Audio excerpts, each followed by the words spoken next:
The story of Brooke Skylar Richardson is one that left a small Ohio town stunned and the nation divided. In 2017, Skylar, an 18-year-old high school senior, cheerleader, and former beauty queen, went from being a promising young woman to the focus of a shocking criminal investigation. At the center of the storm, the discovery of her newborn baby's remains in the backyard of her family's home. Outwardly, Skylar seemed to have it all: good grades, popularity, supportive parents, and a picture-perfect life. But beneath the surface, she was hiding a secret that would bring everything crashing down. After keeping her pregnancy concealed for months, she gave birth alone in her home in May of that year. What happened next turned Skylar into one of the most controversial figures of recent years. Police were alerted to her pregnancy after a doctor from a local OBGYN office raised concerns. The doctor revealed that Skylar had been pregnant early in the year, but had never returned for any follow-up care. Detectives visited the family's Carlisle home, and what they discovered was unsettling: the remains of a newborn baby girl buried in a shallow grave in the backyard. Investigators said the baby, later named Annabelle by authorities, was found wrapped in a blanket and had been buried quietly, without a word to family members or friends. Skylar initially told police that the baby was stillborn, but conflicting statements and forensic analysis led to suspicions of foul play. Prosecutors argued that Skylar intentionally killed the newborn to protect her image and avoid the shame of being a teenage mother.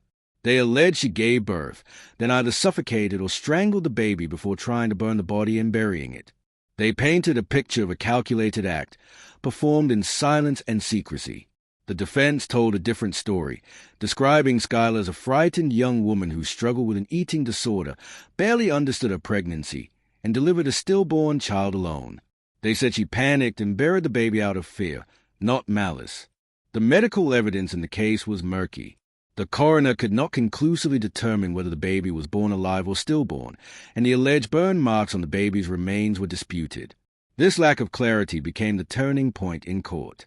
The trial captivated the nation.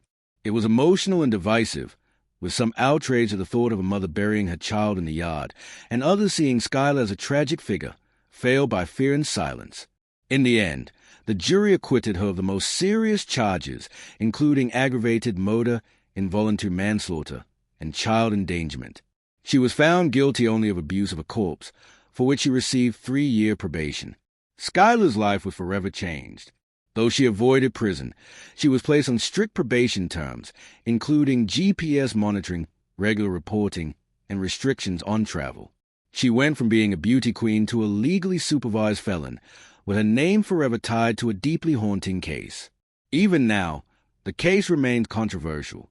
To some, justice was not served, a life was lost, and no one was fully held accountable. Others argue that the tragedy was a result of a scared teenager, overwhelmed and alone, caught in a web of poor decisions and crushing expectations. Her case raised uncomfortable questions about hidden pregnancies, mental health, and the pressures young people face to appear perfect. Skylar Richardson is no longer the smiling girl people once knew. Her story is a reminder that sometimes the darkest secrets hide behind the brightest smiles. Whether guilty or misunderstood, she lives with the weight of her decisions, tracked, watched, and judged by a world that will never forget her name or the tiny life that never had a chance.